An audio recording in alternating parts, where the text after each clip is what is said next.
عليكم ومرحبا بكم على قناة آخر الأخبار.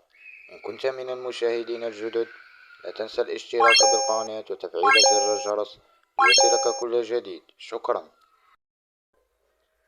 خبر الآن: الجزائر تدين وتستنكر العدوان الصهيوني على إيران.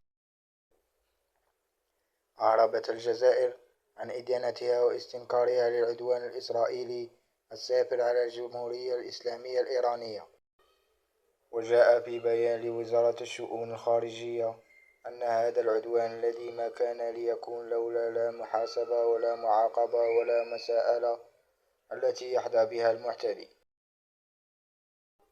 وأضاف البيان إن هذا العدوان الذي ينتهك جميع القوانين الدولية وعلى رأسها مبادئ ميثاق الأمم المتحدة يؤكد السياسة العدوانية الممنهجة للاحتلال الإسرائيلي الاستيطاني، وهي السياسة التي تقوم على وهم ضمان الأمن والاستقرار لكيانه على حساب أمن واستقرار جواره، بدءا بفلسطينيين في كافة أراضيهم المحتلة ومرورا بكافة دول الجوار.